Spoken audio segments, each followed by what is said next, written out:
오늘 누가복음 18장 말씀을 같이 보겠습니다. 1절부터 8절까지를 같이 읽습니다. 시작. 예수께서 그들에게 항상 기도하고 낙심하지 말아야 할 것을 비유로 말씀하여 이르시되, 어떤 도시에 하나님을 두려워하지 않고 사람을 무시하는 한 재판장이 있는데, 그 도시에 한 과부가 있어 자주 그에게 가서 내 원수에 대한 나의 원한을 풀어주소서 하되, 그가 얼마 동안 듣지 아니하다가 후에 속으로 생각하되, 내가 하나님을 두려워하지 않고 사람을 무시하나 이 과부가 나를 번거롭게 하니 내가 그 원한을 풀어주리라. 그렇지 않으면 늘 와서 나를 괴롭게 하리라 하였느니라. 주께서 또 이르시되, 불의한 재판장이 말한 것을 들으라. 하물며 하나님께서 그 밤낮 부르짖는 택하신 자들의 원한을 풀어주지 아니하시겠느냐? 그들에게 오래 참으시겠느냐? 내가 너희에게 이르노니 속히 그 원한을 풀어주시리라. 그러나 인자가 올 때 세상에서 믿음을 보겠느냐 하시니라. 아멘. 이른바 불의한 재판장을 향한 과부의 기도가 응답되었는데, 하물며 의로우신 하나님께서 우리의 기도를 들어주시지 않겠느냐. 오늘 이 짧은 한마디가 본문 말씀의 전부예요. 오늘 보니까 예수님께서 사실 누가복음 17장을 보면 종말에 관한 얘기가 나옵니다. 마지막 시대를 살아가는 때, 사실 누가가 이 복음서를 기록할 때만 하더라도 얼마나 이 박해와 이 압박의 위험이 컸는지 모르죠. 어쩌면 주위에서 같이 믿음 생활하는 사람이 순식간에 사로잡혀 가거나 정말 순교를 당하는 그런 어렵고 절박한 시대에 살았던 사람들입니다. 따라서 그들은 정말 기도할 때 전심을 다하여 목숨을 걸고 기도했던 것이죠. 오늘 기도하는 이 자리가 마지막 믿음의 자리가 될 수도 있다는 그런 이 절박한 마음으로 기도했던 사람들입니다. 그런데 왜 주님은 오시지 않습니까? 왜 이 상황은 호전되지 않습니까? 어쩌면 그런 답답한 마음을 가지고 기도했을 수도 있지 않습니까? 그래서 오늘 주님께서 기도할 때 항상 기도를 하라. 그리고 낙심하지 말아라. 기도하면서 낙심하지 말아라. 이게 주님이 들려주시는 말씀이죠. 따라서 오늘 이 기도하면서 낙심하지 말아야 할 이유를 오늘 우리에게 알게 하십니다. 먼저 한번 1절, 2절, 1절 한번 1절부터 읽겠습니다. 시작. 예수께서 그들에게 항상 기도하고 낙심하지 말아야 할 것을 비유로 말씀하셔. 예수님께서 비유로 잘 말씀하시지 않습니까? 많은 비유를 듭니다.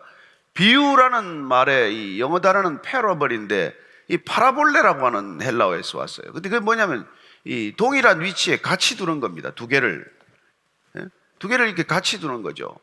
그래서 하나를 보면 하나를 알 수 있게 하는 거, 이게 비유예요. 우리가 자꾸 설교할 때 예화를 많이 드는데 예수님께서 무슨 예화를 많이 든 게 아니에요. 비유를 드신데, 이 비유는 뭐냐면 이 실제가 아닌 상황을 실제 상황과 같이 둠으로써 두 상황이 이렇게 묘하게 겹쳐지면서 얼른 깨달아지고 이해가 되도록 하기 위한 거란 말이에요. 그래서 오늘 예수님께서 실제 아닌 상황을 비유로 지금 하나 만들어서 말씀을 하시는 거예요. 또 어쩌면 실생활 가운데 그런 것들이 흔하게 있을 것입니다. 제자들이 기도하는 상황, 또 어떤 한 과부가 기도하는 상황, 이 두 상황을 옆에 나란히 둠으로써 두 상황의 유사성과 두 사건의 어떤 그런 메시지가 함께 겹쳐짐으로써 시너지 효과를 내도록 그렇게 만드는 것이죠. 우리를 깨닫게 하기 위하고, 우리가 또 이 상황을 잘 납득하고 이해할 수 있도록 하기 위한 하나님의 놀라운 지혜라는 것입니다. 천국은 안 보이잖아요. 그러나 우리 안에 있느니라, 우리 안에 있는 천국을 주님께서 어떻게 비유로 들어 말씀하십니까? 안 보이는 것들을 우리에게 깨닫게 하시기 위해서 비유로 말씀하시지 않습니까? 씨 뿌리는 자의 비유, 가라주 비유, 누룩 비유, 보화 비유, 진주 비유, 그물 비유, 이런 비유를 계속 들어서 천국은 여기 있어요. 눈앞에 안 보여요. 그러나 눈에 보이는 현실을 가지고 이렇게 두 개 둠으로써 이걸 우리가 깨닫게 하고 실제로 이해하게 하고 눈앞에 보듯이 보게 하는 것이죠. 따라서 성경을 읽을 때 이 비유가 얼마나 우리에게 큰 힘을 주는지 모릅니다. 얼른 깨닫게 하기도 하거니와, 다만 비유로 드신 그 소재들이 오늘날 흔치 않은 소재여서 이게 무슨 뜻이지 그렇게 우리가 궁금증을 불러일으키지만, 그래서 어떤 분들은 성경 읽을 때 몇 가지 필수적으로 두는 게 있어요. 성경 사전 꼭 필요합니다. 옛날에 영어 우리 외국어 할 때 사전 두고 하지 않았습니까? 성경 사전 보면은 여러분들이 궁금한 거 90% 이상 다 사전에 다 있어요. 성경 사전에. 성경 지도라고 해봐야 가나안 땅하고 이 아시아 북아프리카 이쪽 아닙니까? 출애굽에 관한 경로, 그 다음에 무슨 이런 예루살렘과 무슨 갈릴리 사마리아 이쪽 지역에 관한 거, 성서 지도 하나 두고 읽고, 그 다음에 여러분들이 이렇게 두었으면 하는 게 사실은 어떤 면에서는 이 난해 구절에 관한 얘기예요. 그걸 자칫 잘못 이렇게 설교를 들으면 엉뚱하게 설교한 것들이 많아요. 본인이 무슨 이 직통계시를 받았다고 이상한 설교들을 하는데 성경에 우리가 뚫리지 않는 난해 구절들만 모아놓은 그런 것들도 있어요. 그런 참고 자료들을 가지고 하면 좋은 것이죠. 그래서 성서 지도 같은 것들은 옆에 두고 궁금할 때마다 보면은 얼마든지 지금 이 시대가 여러분들이 설교자를 꼭 의지하지 않아도, 여러분들이 꼭 다른 사람들의 무슨 이 도움을 청하지 않아도 이 성경을 읽어낼 수 있는 시대라고 하는 것입니다. 이 비유 때문에 이제 제가 나온 말씀인데, 이 비유는 그 당시에 예루살렘, 2000년 전 예루살렘의 시대상, 사회상에 관한 책들이 또 있어요. 그래서 그 한 권 정도 있으면 그 시대 사람들은 어떻게 살았을까? 옷은 어떻게 입고, 또 기도는 어떤 태도로 자세를 가지고 하고, 이런 것들, 생활상이나 이런 것들에 관한 기록들이 있는 책이 있어요. 그런 거 한 두세 권이면 얼마든지 여러분들이 성경을 읽어낼 수 있고 깨달을 수 있고 또 우리 삶에 연결시키고 적용시킬 수 있다는 것입니다. 저는 올 한 해 동안 여러분들이 열심히 성경을 읽었지만 내년부터 읽을 때 그런 좀 보조 자료를 두고 그렇게 읽을 수 있게 되기를 바랍니다. 오늘 예수님께서 이 비유를 들어주는 것이죠. 그때는 책이 있습니까? 뭐 합니까? 예수님께서 마치 사전 하나 옆에 펼쳐주듯이 이렇게 보여주시는 것이죠. 자, 2절 3절입니다. 시작. 4절. 이르시되 어떤 도시에 하나님을 두려워하지 않고 사람을 무시하는 한 재판장이 있는데 그 도시에 한 과부가 있어 자주 그에게 가서 내 원수에 대한 나의 원한을 풀어주소서 하되 그가 얼마 동안 듣지 아니하다가 후에 속으로 생각하되 내가 하나님을 두려워하지 않고 사람을 무시하나 이 과부가 나를 번거롭게 하니 내가 그 원한을 풀어주리라. 그렇지 않으면 늘 와서 나를 괴롭게 하리라 하였느니라. 여기 보니까 어떤 도시에 하나님을 두려워하지 않고 사람을 무시하는 재판장이 있다고 말합니다. 저는 이 표현이 아주 재밌어요. 보통 하나님을 두려워하지 않고 사람을 두려워한다 이런 표현을 우리가 자주 쓰는데 예수님께서는 아주 깊은 통찰을 하고 있습니다. 하나님을 두려워하지 않는 사람은 사람을 무시하는 사람이라고 말합니다. 역으로 말하면 어떻습니까? 하나님을 두려워하는 사람이야말로 다른 사람을 무시하지 않고 배려하고 존중하는 사람이 될 수 있다는 거예요. 그래야 우리가 하나님 사랑과 이웃 사랑이 연결되어 있다는 게 맥이 맞지 않습니까? 하나님을 전심으로 사랑하고 또 이웃을 사랑하는 것은 별개가 아니라고 말씀해 주신 것처럼 하나님을 두려워하는 것과 사람을 존중하는 것은 연결되어 있다는 것이죠. 근데 하나님을 두려워하지 않는 사람들은 결과적으로 사람을 무시하고 살 수밖에 없다는 것입니다. 이 재판장이 하나님을 두려워하지 않더니 사람을 무시하는 거예요. 힘이 있는 사람이야 무시하지 않겠죠. 번듯한 타이틀을 가진 사람들은 무시하지 않겠죠. 그러나 아무것도 없는 이런 과부는 무시한단 말이에요. 그 당시에 가장 사회적 약자가 고아와 과부 아닙니까? 과부는 생계가 막연하고 앞으로 살아갈 이런 방도가 없는 사람들이죠. 그런데 이 과부가 억울한 일을 겪었나 봐요. 그래서 불의한 일을 겪고 이걸 재판장에 가져갔는데 계속해서 찾아가는 것이죠. 원한을 풀어달라는 말은 정말 정의가 옳은 것이 바로 세워지게 해달라 이런 얘기예요. 그 얼마 동안 이걸 무시했는데 문제는 뭡니까? 매일 찾아오는 거예요. 어쩌면 아침마다 출근길에 집에서 기다리고 있겠죠. 요즘 같은 피켓 시위 이런 거 하지 않습니까? 맨날. 이거 귀찮은 일 아니에요? 근데 요새는 악한 자들이 그런 일을 많이 하는데 피켓 들고 맨날 남의 집에 앉아가지고 사장 집에 오거나 어디 와가지고 그냥 사람을 못 살게 하지 않습니까? 그 수법을 성경에서 배웠나 봐요. 그 과부의 일을 배웠나 봐요. 과부가 매일 와서 이렇게 서서 출근길에 이렇게 있으면은 얼마나 부담스러워요. 그 재판장의 가족들도 힘들고. 그래서 재판장이 이렇게 무시하고다가도 아이고 이게 귀찮아서 못 살겠다, 이래서 그 원한을 그냥 풀어줘야겠다 마음을 바꾼 거예요. 좋은 동기는 아닙니다. 그러나 결과는 뭐예요? 소원이 이루어진 것이죠. 예수님께서 이런 비유를 들었다는 것입니다. 자, 그래서 6절, 7절, 8절 보십시오. 시작. 주께서 또 이르시되 불의한 재판장이 말한 것을 들으라. 하물며 하나님께서 그 밤낮 부르짖는 택하신 자들의 원한을 풀어주지 아니하시겠느냐? 그들에게 오래 참으시겠느냐? 지금 불의한 재판장이 뭐라고 했니? 아유, 내가 하도 귀찮으니, 내가 너무나 성가시니 차라리 들어주고 말자. 의롭지도 않은 재판장이 사람을 무시하는 것도 한도가 있고 하도 나를 귀찮게 하니까 그 얘기를 들어줄 정도라면, 그렇다면 이 비유를 통해서 뭘 말씀하십니까? 의롭지 않은 재판장, 그런데 의로운 재판장은 어떻게 했냐? 하나님은 불의한 재판장이 아니지 않냐? 의로우신 재판장이라면 당연히 어떻게 하실 것인가? 고아와 과부가 찾아온 것이 아니라 자기 자녀가 찾아왔는데 어떻게 하시겠냐? 그러니까 언론 비유가 되지 않습니까? 상관이 없는 과부가, 무시해도 좋은 사람이 찾아와서 저렇게 성가시게 할 때 들어주는데, 의로우신 재판장이신 하나님께서 자기의 자녀가 부르짖어 기도하는데 안 들어주시겠냐, 그 얘기를 하신 것이죠. 자, 8절 읽습니다. 시작. 내가 너희에게 이르노니 속히 그 원한을 풀어주시리라. 그러나 인자가 올 때 세상에서 믿음을 보겠느냐 하시니라. 문제는 우리가 속히 풀어줄 거라고 말씀하셨는데 왜가 속히입니까? 이게 아무리 기도해도 응답이 없는데 왜 속히라고 말씀하십니까? 이게 속히가 번역이 잘못됐어요. 이게 뭐냐면 갑작스럽게, 예상치 않았던 때, 이런 뜻이에요. 이걸 그냥 오늘 내일 들어줄 것처럼 번역을 해놔가지고 사람들 속을 이렇게 막 자꾸 끓이는데, 이게 뜻하지 않게 내가 생각지도 않은 때, 이런 의미예요. 되게 하나님의 기도가 이렇게 예기치 않게 뜻밖의 이렇게 응답된다는 것을 말씀해 주고자 하시는 것이죠. 그런데 중요한 것은 무엇입니까? 인자가 올 때 세상에 이런 믿음을 보겠느냐?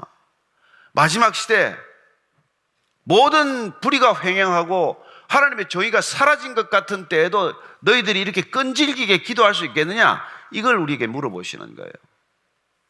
자, 예수님께서는 이 누가는 말이죠, 예수님의 기도에 관한 얘기를 비교적 많이 기록했습니다.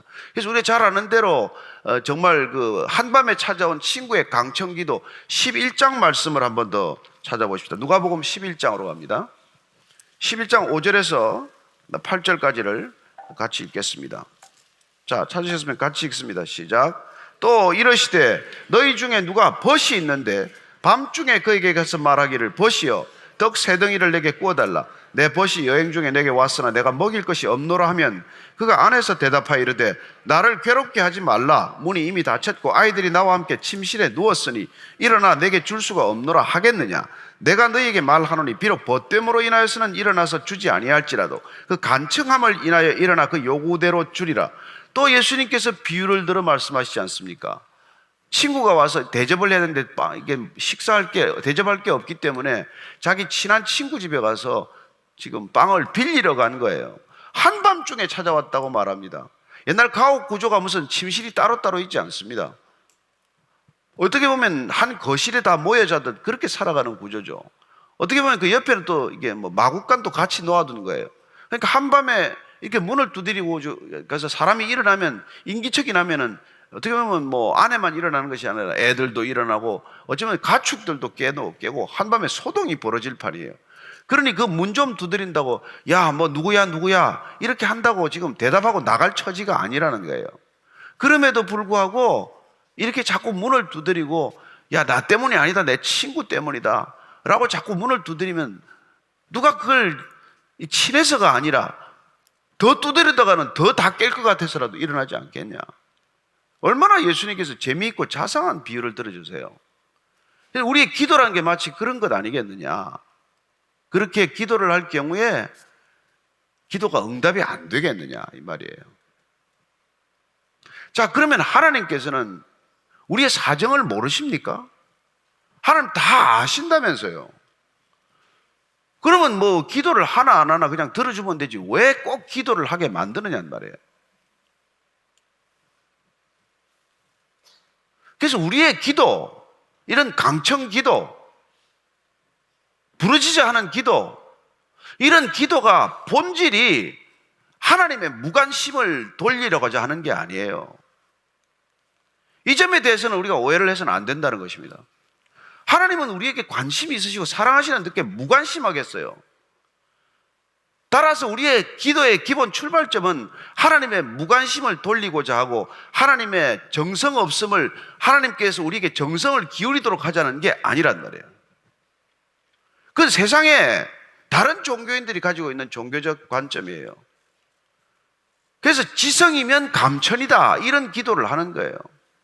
목욕 재개하고 새벽에 그냥 한겨울에 얼음을 깨고 찬물을 뒤집어 쓰고 온 성의를 가지고 100일 기도, 1000일 기도를 하는 그런 지성이면 감천의 기도를 하는 건 세상의 종교적인 방법이에요. 우리의 기도는 그렇게 우리의 성의대로 갚아달라는 게 아니란 말이에요. 우리의 기도는 우리의 사정을 다 아시는 하나님, 그 하나님께 나아가는 것은 하나님의 무관심을 흔들어 깨우는 것이 아니라 하나님께서 우리의 무감각을 흔들어 깨우기 위한 것이라는 것입니다.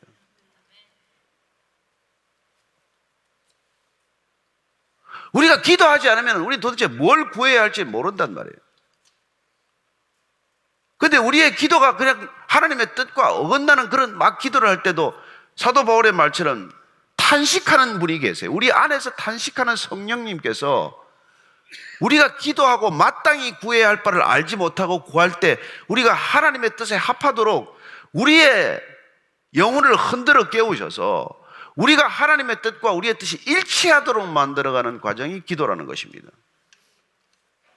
이 기도를 이해하지 못하면 우리가 세상 사람들보다도 훨씬 고통스러운 기도의 시간, 오랜 시간을 갖는다는 것이에요. 그래서 왜 기도를 하는 사람들은 다 그걸 압니다. 하나님이 안 들으시는 것 같은 때, 하나님이 아예 떠나버리고 안 계시는 것 같은 때, 짙은 어둠에 있고 터널에 있는 것 같은 때, 그런 때를 경험하는 거예요. 왜 하나님은 안 들으시나, 왜 응답하시지 않나, 그런 깊은 갈등에 빠지지만 하나님이 귀가 없어 안 들으시겠습니까? 하나님은 다 듣고 계시지만 그러나 어떤 때는 그 기도를 바꾸어 주시기 위해서 기다리는 거예요. 그래서 우리의 모든 기도는 기도의 기다림이라고 하는 엄청난 시간, 때로는 이해할 수 없는 시간들 가운데 우리는 계속 기도를 하게 됩니다. 그래서 기도는 우리가 답답한 게 아니라 하나님이 답답하신 거예요.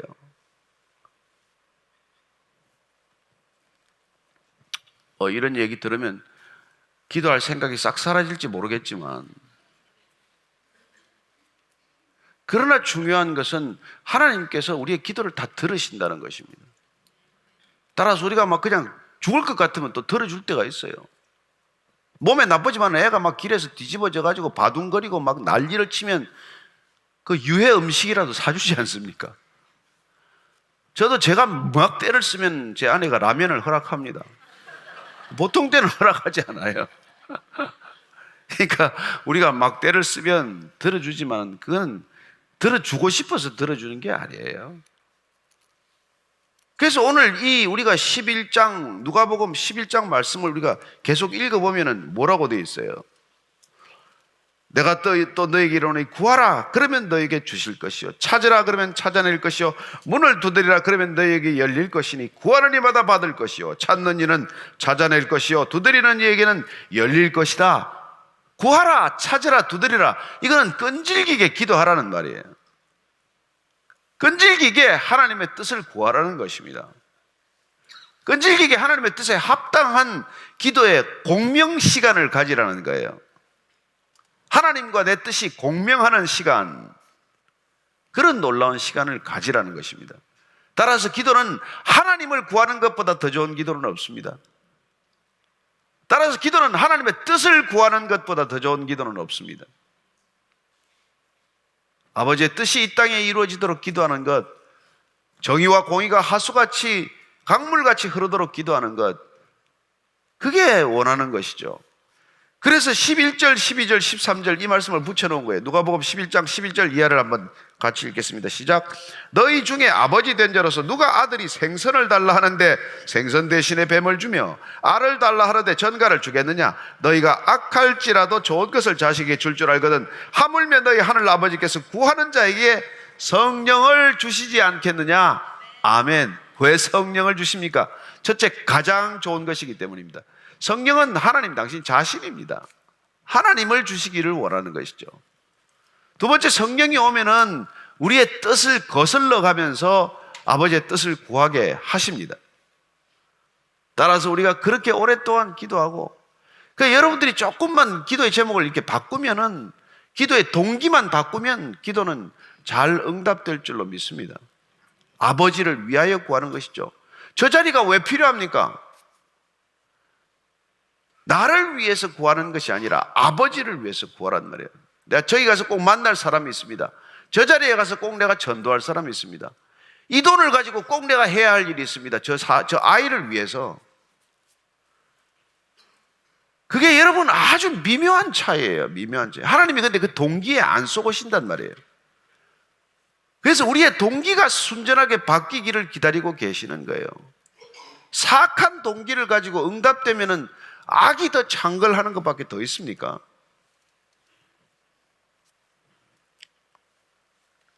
따라서 우리가 어떤 경우에는 정말 악한 자들을 놓고 그냥 저자 처단해달라고 막 기도하지 않습니까? 그러나 우리의 동기가 긍휼해질 때까지 기다리시면 하나님께서 원수도 갚아주십니다. 저는 반드시 우리의 원수가 있다면 하나님께서 갚아주신다고 믿습니다. 그러나 우리가 그 원수를 미워하는 동기가 아니라 그 원수를 긍휼히 여기는 동기의 전환, 하나님과의 뜻의 공명, 이런 시간들을 기다리고 계신다는 것이죠. 그래서 바울이 로마서 12장 19절 뭐라고 말씀하십니까? 한번 로마서 12장 19절 말씀 읽어보십시다. 시작. 네, 시간 좀 걸리죠. 네, 로마서 12장, 또 추워서 손이 더 얼어서 그런 모양이에요. 12장 19절 읽습니다. 시작. 내 사랑하는 자들아, 너희가 친히 원수를 갚지 말고 하나님의 진노하심에 맡기라.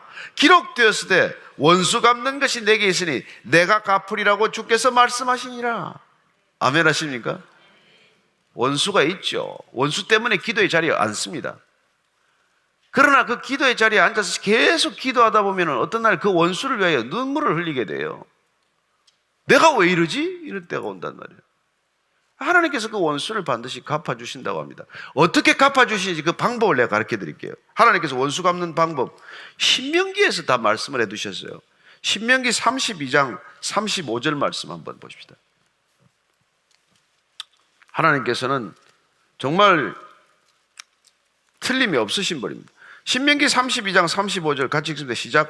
그들이 실족할 그때 내가 보복하리라. 그들의 환난 날이 가까우나 그들에게 닥칠 그 일이 속히 오리로다. 실족할 때가 있다는 거예요. 인간이. 아시겠죠? 그때 보복이 이루어진다는 것입니다. 그들이 환난 날이 반드시 있다는 것입니다. 예?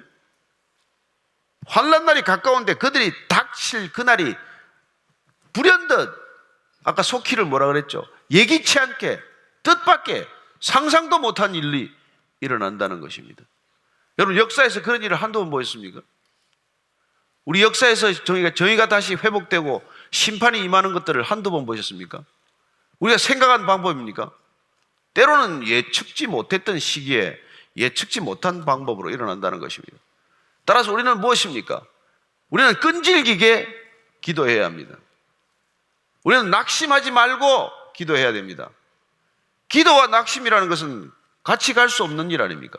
하나님께 기도하고 어떻게 우리가 낙심할 수 있습니까? 저는 여러분들이 정말 낙심하지 않고 기도할 수 있게 되기를 바랍니다. 정말 또 한 가지 우리가 기도할 때 조심해야 될 것은 입술을 열어 기도하지만 마음은 엉뚱한 데 가 있거나 말과 우리의 마음이 일치하지 않는 기도라는 것을 유념해야 합니다. 그 영국의 캔터베리 대주교를 했던 그런 그분이 아니구나. 존 버년이고, 철로역정을 쓰신 존 버년이죠. 야, 말은 있지만은 마음이 없는 기도보다는 말은 없지만 마음이 담긴 기도를 하라고 말합니다. 우리의 마음이 담긴 기도, 그런 기도가 이 세일의 기도회 동안 여러분과 저의 기도가 되기를 바랍니다. 또한 이 세일의 기도회 동안 우리가 끈질기게 기도해야 할 제목들이 있습니다. 우리가 하나님께서 반드시 정말 이를 바르게 다시 회복시키실 것입니다. 그러나 그런 일들을 마음에 두고 기도할 때 우리가 전심을 다하여 하나님을 사랑하고 또 이웃을 사랑하기 때문에 그런 강청의 기도도 있어야 한다는 것입니다. 정말 친구가 찾아왔는데 그 친구에게 밤에 따뜻한 밥 한 그릇, 빵 한 조각 대접하기 위해서 내가 남을 번거롭게 하는 것 아닙니까? 내가 하나님을 번거롭게 하는데, 유대인들이 말이죠, 하루에 3번 기도한 이유는 하나님을 더 이상 번거롭게 하지 말아라, 그런 뜻이 담겨 있다고 해요. 그러나 우리는 하나님이 그렇지 않다는 것을 말씀하십니다. 따라서 예수님께서 항상 기도하고 깨어서 기도하라 이런 얘기를 하는 것은 당시 유대인들의 기도 습관과도 맞지 않는 것이었어요. 그들은 하루에 3번 에스레 쉐몬의 기도, 이런 18번 축복 기도, 이런 것들을 주로 많이 했습니다만은 그들은 하나님을 번거롭게 하지 않는다고 했는데 예수님께서는 번거롭게 해도 괜찮다, 그 얘기를 합니다. 항상 기도해라, 깨어서 기도해라, 낙심하지 말고 기도해라. 그렇습니다. 우리가 24시간 입술을 열어 기도하라는 것이 아닙니다. 하나님을 늘 묵상하고 있는 것, 늘 하나님의 뜻 안에 거하는 것, 그것이 기도하는 삶이고 기도하는 삶의 태도라는 것입니다. 따라서 우리가 기도의 자리에서만 기도하는 것이 아니라 늘 24시간 기도의 자리에 머물러 있기 위해서, 그런 우리의 내적 태도의 변화를 위해서 특별한 기도의 시간, 특별한 기도의 자리에 나온 줄로 믿습니다. 이 기도의 자리가 여러분을 깨우고 저를 깨우고 우리 모두의 무감각을 깨뜨리는 기도의 시간 되기를 바랍니다. 이웃의 고통에 우리 무감각을 깨뜨리는 시간, 사회 불의에 우리의 무감각을 깨뜨리는 시간, 그런 깨뜨리는 기도가 하나님을 기쁘시게 하는 기도인 줄로 믿습니다. 오늘 같이 기도할 때, 하나님, 제가 깨어나게 하여 주옵소서. 제가 무감각으로부터, 무관심으로부터 깨어나게 하여 주옵소서. 올해 2019년을 한 해 마무리하면서 2020년을 바라보면서 하나님, 제 자신이 이웃의 불행에, 열방의 그런 불행에 깨어있는 그런 믿음의 사람이 되게 하여 주옵소서. 한번 그래 같이 한번 기도하겠습니다. 같이 기도하겠습니다. 하나님 아버지, 주께서 우리를 흔들어 깨우시는 줄로 믿습니다. 우리는 주무시고 있는 하나님을 흔들어 깨우는 줄로 알았습니다. 우리는 하나님께서 외면하셔서 얼굴을 돌리셔서 그 얼굴을 내게로 돌이키기 위하여 부르짖어 기도하는 줄로 알았습니다. 아닙니다. 하나님께서는 우리를 시종 보고 계셨음을 감사합니다. 하나님께서는 한 번도 눈길을 우리에서 떼지 않으셨음을 감사합니다. 하나님, 온 세상이 서로 부모까지 나를 버릴지라도 하나님은 우리를 버리지 않으신다는 것을 주님 감사합니다. 다시 한번 주께 엎드려 기도하는 까닭, 두 손 들고 기도하는 까닭은 주님, 우리의 무관심, 우리의 무감각, 우리의 무책임을 흔들어 깨우시는 줄로 믿습니다. 하나님, 늘 깨어 기도할 때 다시 우리의 감각이 살아나게 하시고 이웃을 향한 사랑이 회복되게 하시고, 오늘 날씨가 아무리 춥지만 기온이 아무리 떨어질지라도 우리의 이웃을 향한 사랑과 열정은 식지 않게 하여 주옵소서. 하나님, 하나님을 향한 우리의 사랑과 열정도 더욱 뜨거워지게 하셔서 하나님께서 우리를 사랑하시듯 그렇게 우리도 사랑으로 반응할 수 있는 우리의 기도가 되게 하여 주옵소서.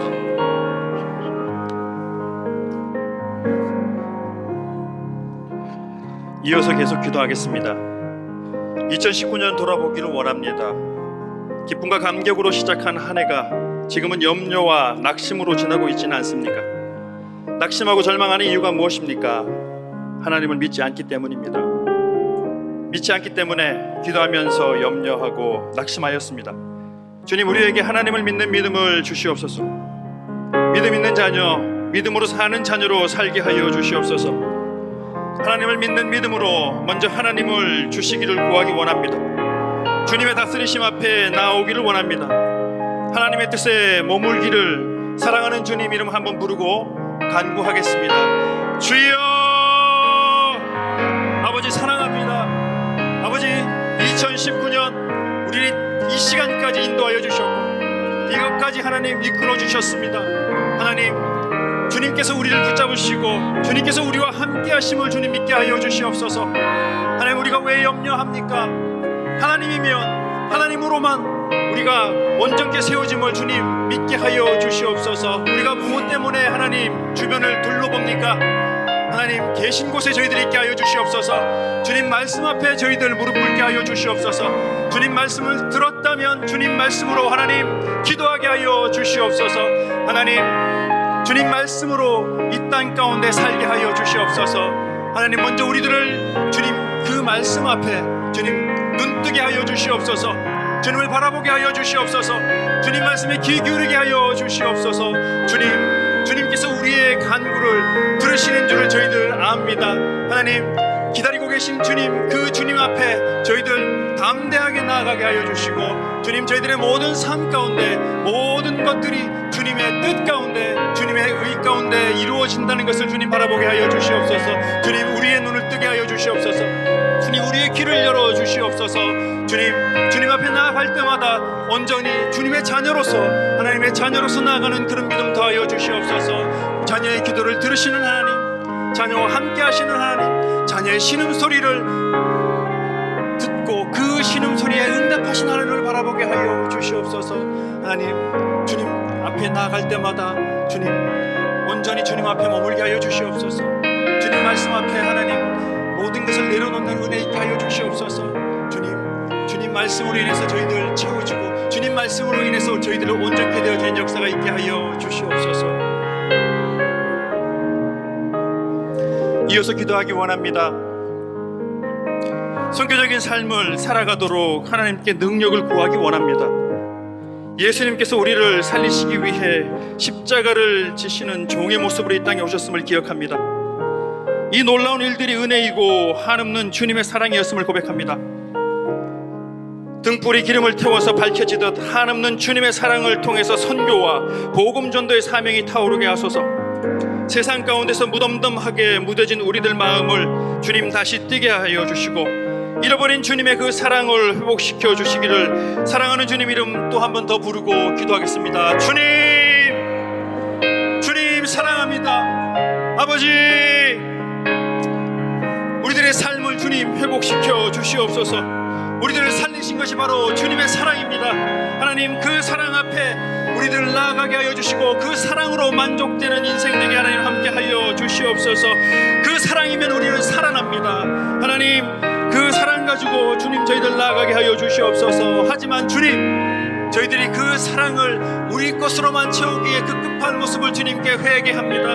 하나님, 우리의 마음을 다시 돌이키게 하여 주시옵소서. 그 사랑을 혼자만 하나님 누리게 한 그런 이기적인 마음을 주님께 내어놓습니다. 하나님, 주신 이 시간 주님께 부르짖을 때 우리가 온전히 주님 사랑 안에서 하나 되어지는 역사 있게 하여 주시옵소서. 주님, 우리를 부르신 것이 주님 사랑이었고 주님께서 우리를 기뻐하였으며 주님께서 우리와 말없는 한없는 그 사랑을 하나님 나누기를 원하셨던 것입니다. 하나님 아버지 하고 우리 부를 때마다 우리의 마음 안에 주님의 사랑이 새로워지게 하여 주시고 그 사랑을 실천하며 그 사랑을 전하며 그 사랑을 나누며 그 사랑으로 인해서 우리가 온전케 되어지는 역사가 있게 하나님 함께하여 주시옵소서. 우리의 눈과 귀를 열어주시옵소서. 하나님, 온 세상 주님의 마음을 가지고 주님의 마음으로 온 세상 바라보는 저희들 되게 하나님 함께하여 주시옵소서. 그리고 하나님, 주님의 사랑을 기대하고 목말라하는 그들에게 우리 다가가게 하여 주시옵소서. 주님, 그들과 한 형제 자매로 주님 우리를 묶어주셨사오니 주님 그 사랑의 공동체 이루는 일 가운데 저희들 주님 세워지게 하여 주시고 그 일 가운데 우리들이 힘쓰고 애쓰는 공동체로 주님 세워주시옵소서. 주님, 더욱더 사랑하기를 원합니다. 하나님, 이 땅을 우리 뜻대로 살아가는 것이 아니라 하나님 우리 뜻을 주장할 때마다 이 땅이 어둠으로 변화되었고 이 땅이 하나님 어둠 가운데 잠긴 것을 저희들 보았습니다. 하나님, 이 땅에 복음이 들어오기 전에 하나님 이 땅에 주님 말씀이 들어오기 전에 우리나라는 어둠이었습니다. 하나님, 주님의 사랑하는 사람들 주님의 자녀들이 이 땅에 옴으로 말미암아 이 나라가 변화되었습니다. 하나님, 억압과 속박과 그리고 하나님 기근과 모든 것이 묶여있었던 이 땅이 주님 보내주신 주님의 자녀의 사랑으로 그리고 하나님 그 사랑의 나눔으로 말미암아 우리가 믿음 안에 한 형제 자매가 되었습니다. 주님, 나사렛 예수 그리스도 이름으로 명하노니 이 땅은 변화될지어다. 이 땅의 어둠은 물러갈지어다. 이 땅은 주님 사랑으로 다시 세워질지어다. 주님, 이 거룩한 사명을 잊지 않게 하여 주시옵소서. 주님, 이 사명 앞에 우리가 나아가게 하여 주시고, 이 사명 앞에 우리가 무릎 꿇는 삶 되게 주님 함께 하여 주시옵소서. 우리가 생명의 빛을 전하는 도구가 되기를 원합니다. 주님 계신 곳에, 그리고 주님께서 이끌어가는 곳에 주님 서기를 원합니다. 하나님, 그곳에서 주님의 복음을 전하는 민족으로 하나님 우리를 사용하여 주시옵소서. 그리고 주님의 그 사랑의 빛을 저희들 기억하기를 원합니다. 하나님, 부르신 곳에서 저희들이 그 사명과 그 사랑을 전하는 삶으로 주님께 온전히 드려지게 하여 주시옵소서. 주님, 우리 무릎 꿇기를 원합니다. 주님 말씀을 경청하기를 원하고 그 말씀을 따라 이제 살기를 결단합니다. 주님 말씀하여 주시고, 주님 우리를 세워주시고, 그리고 그곳에 주님 나라 되는 역사가 있게 하나님 함께 하여 주시옵소서. 주님, 이 나라 주의 소유되게 하여 주시옵소서. 열방이 주님께 영광스럽게 드려지는 일을 이 나라를 통해서 이루게 하여 주시옵소서. 주님 오시옵소서. 주님, 땅끝에서 주님 만날 것을 대망하는 교회 되게 주님 하여 주시옵소서. 마지막으로 한 번 더 기도하기 원합니다. 주님은 우리를 공동체로 부르셨습니다. 세상 속에서 은사와 사명에 따라 살아가는 선교의 공동체로 교회를 세우셨음을 믿습니다. 보내심을 따라 살아가는 우리는 사역자요 선교사입니다. 보내신 가정과 일터와 온 세상이 하나님의 통치와 영광 가운데 하나님 나라를 이루게 하시고, 위에서 헌신하는 이들이 성령 충만하도록 하시고, 세상과 구별되는 일들을 통해서 예배 드리며 함께 일하는 이들에게 예수의 향기와 얼굴을 드러내는 거룩한 모습으로 사는 능력을 주시기를 기도하겠습니다. 함께 기도하시겠습니다. 주님, 우리를 불러주셨습니다. 주님 또한 우리를 부르시고 우리를 보내주셨습니다. 우리를 사랑의 전달자로 주님 불러주셨습니다. 부르신 주님, 우리를 주님의 손과 발을 기다리는 이들에게 우리를 보내주시옵소서. 주위에 떠는 이들의 손을 잡게 하시고 그 마음을 따뜻하게, 그리고 또한 그 품 안에 하나님 주님 사랑을 전하는 우리들을 삶되게 하여 주시옵소서. 우리들의 가슴을 따뜻한 가슴으로 변화시켜 주시옵소서. 주님을 따라 이웃들의 좋은 형제 자매가 될 수 있도록 사랑으로 묶어 주시옵소서. 이 추운 날씨에 서로를 보듬을 수 있는 주님의 온기가 되게 하여 주시옵소서. 아무도 찾지 않는 이들을 환대하는 목소리가 되게 하여 주시옵소서. 기댈 곳이 없는 그들에게 찾아가서 그들의 마음과 그들의 삶을 온전히 보듬어주는 그런 삶 함께 나누게 하여 주시옵소서. 절망의 그늘에 갇혀있는 외로운 이들을 품게 하시고, 시리고 아프고 멍든 마음에 성령의 기름으로 시원케 되는 능력을 함께 경험하게 하여 주시옵소서. 우리말의 바람을 호소할 때 주님은 잊혀진 그들의 눈물로 인해서 얼마나 아프셨습니까? 우리는 주님 안에서 한 공동체, 한 가족이라는 사실을 우리는 외면하였습니다. 주님, 우리를 불쌍히 여겨 주시옵소서. 주님 품 안에 다시 안길 때 돌아보게 하여 주시옵소서.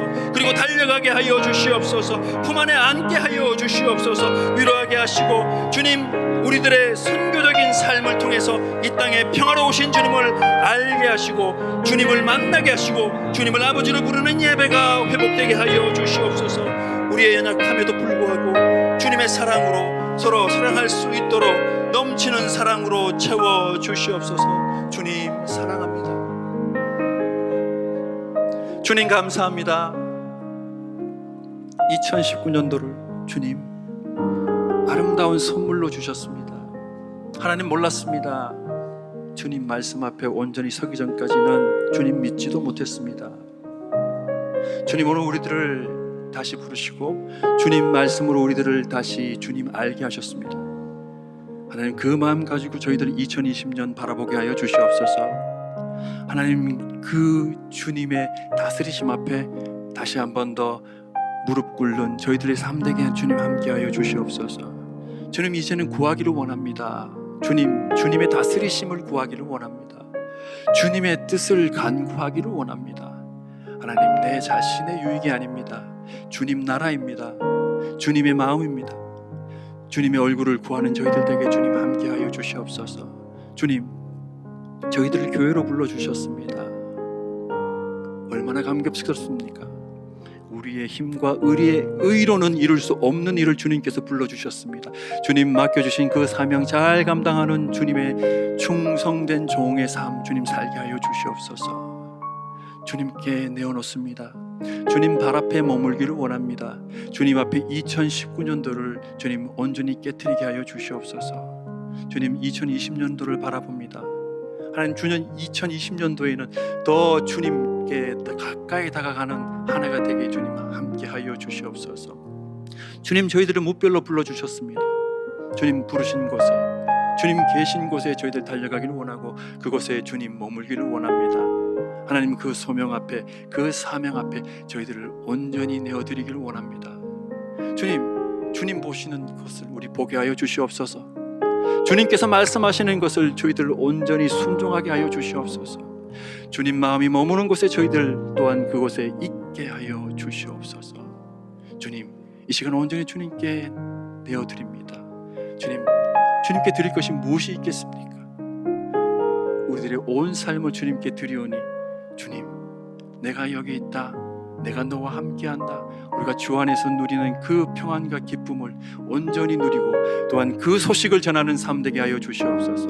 그 주님을 위해서 나아가는 주님 발길 되게 주님 함께 하여 주시옵소서. 주님, 저희들의 마음을 붙들어 주시옵소서. 이제는 우리 구주 예수 그리스도의 은혜와 하나님 아버지의 사랑하심과 성령님의 함께하심이 주님 사랑합니다라고 고백드리는 주의 백성들 머리 위에와 선교적 삶을 살기로 결단하는 무별들 위에 함께하시기를 간절히 축원하옵나이다. 아멘.